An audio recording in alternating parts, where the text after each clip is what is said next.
चलिए, तो इस वीडियो में हम देखेंगे नंबर ग्रुप के बारे में। चलिए, सबसे पहले आपको यहाँ पे समझना है कि नंबर ग्रुप होता क्या है, ठीक है ना। देखिए, ये क्या करता है कि सेल के फॉर्मेट को चेंज करने का काम करता है। फॉर एग्जांपल कि जैसा यहाँ पे आप ऑप्शन में देख रहे होंगे, जैसे जनरल हो गया, नंबर हो गया, करेंसी हो गया, अकाउंटिंग हो गया, short date, long date, time, percentage, fraction, scientific number, text, ठीक है ना। अगर हम इसमें किसी भी ऑप्शन पे क्लिक करते हैं किसी सेल को सिलेक्ट करके, तो वो सेल के अंदर इस तरीके का फॉर्मेटिंग क्या हो जाता है, सेट हो जाता है। ओके, अब देखिएगा, सबसे पहले तो ये जान ले कि जब हम सेल के अंदर कोई भी टेक्स्ट लिखते हैं तो ये हमेशा लिखाता है किस साइड से, लेफ्ट साइड से, यानी लेफ्ट साइड में जाता है, ठीक है ना। और जब भी हम सेल के अंदर कोई भी नंबर लिखते हैं तो वो हमेशा जाता है राइट साइड। ये बात का आपने ध्यान रखना है, ठीक है ना। फॉर एग्जाम्पल देखिएगा, यहाँ पे जैसे यहाँ पे मैंने कुछ सेल को सिलेक्ट किया।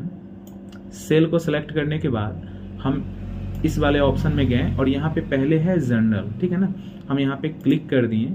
अब देखिएगा, यहाँ पे मैंने कोई भी चीज़ लिखा, नंबर लिख रहे हैं या फिर टेक्स्ट लिख रहे हैं, तो ये क्या हो रहा है ना, अपने हिसाब से सेट हो रहा है। जस्ट अभी मैंने बताया कि नंबर जो होता है वो राइट साइड शिफ्ट होता है सेल के अंदर, और टेक्स्ट जो होता है वो लेफ्ट साइड शिफ्ट होता है, ठीक है ना। तो ये जनरल है, इसमें हम कोई भी चीज़ लिख सकते हैं, तो वो अपने हिसाब से ये क्या कर लिया, एडजस्ट कर लिया। अब हम फिर से कुछ सेल को सिलेक्ट करते हैं और यहाँ से हम चले जाते हैं नंबर ऑप्शन पे, यानी नंबर फॉर्मेटिंग पे हम क्लिक कर दिए। अब इसके अंदर हम जब लिखते हैं कोई भी अंक, तो आप जरा गौर कीजिएगा, कुछ ऐसा आपको देखने को मिलता है ना। अगर इसी के अंदर हम टेक्स्ट लिख दे तो क्या होगा, जैसे मैंने कोई टेक्स्ट लिख दिया तो देखिएगा टेक्स्ट इस साइड शिफ्ट हो गया, है ना। अब इसमें नंबर फॉर्मेट लगाने से क्या फ़ायदा हुआ, पहले मैंने इसमें जनरल में लिख रहा था यही चीज़, तो देखिए ऐसा लिखा रहा है, लेकिन जब से मैंने यहाँ पे नंबर फॉर्मेट सेट किया तो कुछ ऐसा है, इसका फॉर्मेट चेंज हो गया। अब उसी तरीके से हम कुछ सेल को सिलेक्ट करते हैं, तो नंबर आपको समझ में आ गया होगा। अब हम करेंसी वाले पे क्लिक करेंगे। करेंसी पे जैसे क्लिक किए, अब यहाँ पे जैसे ही हम कोई भी अंक लिखते हैं तो आपको कुछ इस तरीके से देखने को मिल रहा होगा। समझ में आ गया होगा कि करेंसी फॉर्मेट सेट करने से क्या फ़ायदा होता है। फिर हम कुछ सेल को सिलेक्ट किए। अब यहाँ से हम अकाउंटिंग वाले पे क्लिक कर दिए। जैसे अकाउंटिंग वाले पे क्लिक किए तो यहाँ पे देखिएगा, जैसे मैंने यहाँ पे क्लिक किया तो दोनों में अंतर आप देखिएगा, करेंसी और अकाउंटिंग में अंतर देखिएगा। अकाउंटिंग में क्या हो रहा है ना कि ये जो सिंबल है ना, ये थोड़ा सा सट के आ रहा है, और करेंसी में क्या हो रहा है कि यहाँ पे थोड़ा सा दूरी पे आ रहा है, ठीक है। चलिएगा, फिर से हम नेक्स्ट कुछ सेल को सिलेक्ट किए और यहाँ से हम शॉर्ट डेट पे हम क्लिक कर दिए। अब गलती से मेरे से कोई भी अंक लिखा जाता है तो ये फॉर्मेट ले लेगा शॉर्ट डेट का। आया बात समझ में। फिर से हम कुछ सेल को सिलेक्ट करते हैं और यहाँ पे जाके हम लॉन्ग डेट पे क्लिक करते हैं। गलती से मेरे से कोई भी अंक लिखा जाता है तो ये किसका फॉर्मेट ले लिया, लॉन्ग डेट का फॉर्मेट ले लेता है, ठीक है ना। फिर से हम कुछ सेल को सिलेक्ट करते हैं। अब यहाँ पे ले लेते हैं हम टाइम, और जैसे ही हम यहाँ से कोई भी अंक को लिखते हैं तो ये टाइम का फॉर्मेट यहाँ पे क्या कर लेता है, ये चूज कर लेता है, ठीक है ना। चलिए, फिर से हम कुछ सेल को सिलेक्ट करते हैं और यहाँ पे जाते हैं, परसेंट पे क्लिक कर दिए, तो यहाँ पे हम कोई भी अंक लिखेंगे तो ये परसेंट के फॉर्मेट में सेट हो जाता है। फिर से मैं यहाँ पे कुछ सेल को सिलेक्ट किया, यहाँ से फ्रैक्शन पे क्लिक करते हैं, तो फ्रैक्शन का मतलब होता है बटे के रूप में लिख।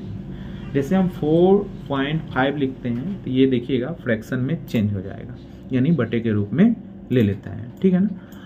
फिर से हम कुछ सेल को सिलेक्ट किए और यहाँ पे होता है साइंटिफिक नंबर। जैसे हम यहाँ पे क्लिक किए, अगर कोई भी अंक लिखते हैं तो ये साइंटिफिक में क्या हो जाता है, सेट हो जाता है उस फॉर्मेट में।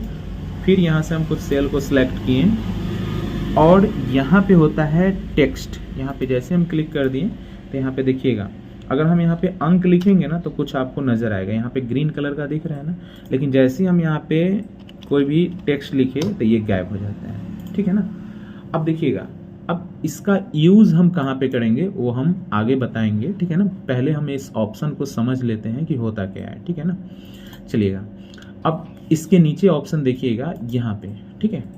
अब दुनिया का कोई भी करेंसी है इसके अंदर सेट होता है। तो आपको जो भी करेंसी सेट करना है आप कर सकते हो। फॉर एग्जांपल जैसे मैंने इस सेल को कुछ सेलेक्ट किया और यहाँ पे गया, यहाँ पर ऊपर ही आपको दिख रहा है इंग्लिश इंडिया का, ठीक है ना। अगर और भी करेंसी आपको देखना है तो यहाँ मोड अकाउंटिंग फॉर्मेट पे जाइएगा, यहाँ पर सिंबल होता है, आपको जो सिंबल यूज़ करना है करेंसी का उस पर क्लिक कीजिएगा, ओके कीजिएगा, तो ये सेल में क्या हो जाता है, वो सेट हो जाता है। जैसे मैंने अभी इंडियन वाला चूज़ किया। अब यहाँ पे यहाँ पे सेलेक्ट करके यहाँ पे गए और यहाँ पे मैंने इंग्लिश इंडिया वाला चूज़ कर लिया। अब जैसे ही हम यहाँ पे कोई भी अंक लिखेंगे तो ऑटोमेटिक यहाँ पे रुपया का साइन क्या हो जाता है, ले लेता है, ठीक है। जस्ट इसके बगल में ये ऑप्शन है परसेंट का, जैसे हम इस पर क्लिक करेंगे, अब देखिएगा इसके अंदर हम कुछ भी नंबर को लिखते हैं तो ये परसेंट में क्या हो जाता है, कन्वर्ट हो जाता है। अब यहाँ पे देखिएगा मैंने यहाँ पे लिख दिया 10,48,576, ठीक है ना। ये लिखा 100। अब इस सेल को हम सेलेक्ट किए और यहाँ से ये वाला फॉर्मेट को सेट कर दिए। अब यही चीज़ हम इसमें लिखते हैं 10,48,576। अब देखिएगा दोनों में अंतर आपको दिख गया होगा, ठीक है ना, कि ये करने से क्या होता है। यहाँ पे है दशमलव को आप ऐड कर सकते हो या फिर हटा भी सकते हो। जैसे यहाँ पे मैंने सेलेक्ट किया, यहाँ पे दशमलव के बाद 00 है। अगर हम कम करना चाहे तो कम भी कर सकते हैं, लगाना चाहे तो लगा भी सकते हैं, ठीक है। चलिए इतना आपको समझ में आ गया होगा, ठीक है। अब इसमें से कुछ एक्स्ट्रा ऑप्शन है, उसको भी जरा हम देख लेते हैं, ठीक है ना। जैसे कि आपने देखा होगा कभी कभी लिखा हुआ 10 पीस, 1 मिनट, सीट में चेंज कर ले रहा हूं। जैसे यहाँ पे आप देखते होंगे कभी कभी कि 10 पीस ऐसे लिखा हुआ है, ठीक है ना। या फिर आप देखते होंगे RS 120 रुपया, कुछ ऐसा, ठीक है ना। तो मैंने यहाँ पे कुछ ऐसा मैन्युअली टाइप किया। जब मैं इसको मल्टीप्लाई करना चाहता हूँ यानी इज इक्वल टू का साइन दूंगा, यहाँ पे इसको सिलेक्ट करूँगा, मल्टीप्लाई का चिन्ह दूंगा और यहाँ पे इसको सिलेक्ट करूँगा और इंटर करूँगा, तो यहाँ पे कुछ ऐसा वैल्यू लिखते हुए नज़र आ रहा है, ठीक है ना। यानी ये जो क्या है, गलत है। अब इसका सही वे क्या है, इसको ज़रा हम देखते हैं। चलिए जैसे मेरे को इस सेल में ना अगर हम कोई भी डिजिट लिखें तो उसके बाद उसमें पीस, केजी, NOS इस तरीके का सिंबल लग जाना चाहिए। तो इसके लिए आपको कुछ सेल को सिलेक्ट करना पड़ेगा जहाँ पे आपको लिखना है। उसके बाद नंबर ग्रुप के अंदर आइएगा, इस वाले लॉन्चर पे क्लिक कीजिएगा। यहाँ से एक सबसे लास्ट में ऑप्शन होता है कस्टम, इस पर क्लिक कीजिएगा। यहाँ पे टाइप के नीचे यहाँ पे जर्नल दिख रहा होगा, इस बॉक्स में क्लिक करके जर्नल को रिमूव कर लेना है। अब देखिए आपको लगाना है क्या, यहाँ पे पीस लगाना है, ठीक है ना। तो नंबर सबसे पहले तो उसमें डिजिट होता है ना। तो डिजिट के लिए आपको प्रेस करना है हच, बीच में गैप के लिए स्पेस प्रेस करना है। अब आपको पीस लगाना है, केजी लगाना है, डजन लगाना है, जो भी लगाना है उसको डबल इन्वर्टेड के अंदर हम यहाँ पे क्या कर दिए, लिख दिए, फिर डबल इन्वर्टेड से हम बंद कर दिए और इंटर कर दिए। अब देखिएगा जैसे हम यहाँ पे 10 लिखते हैं, 5 लिखते हैं, 15 लिखते हैं, तो इस तरीके से क्या हुआ, केजी का सिंबल यहाँ पे लग गया। अब मान लो क्या कि यहाँ पे अगर रुपया का साइन नहीं लगाना है, RS आगे लगाना है, तो फिर आपको सेलेक्ट करना पड़ेगा। यहाँ से लंचर पे क्लिक करना पड़ेगा, कस्टम पे जाना पड़ेगा, जर्नल को रिमूव करना पड़ेगा।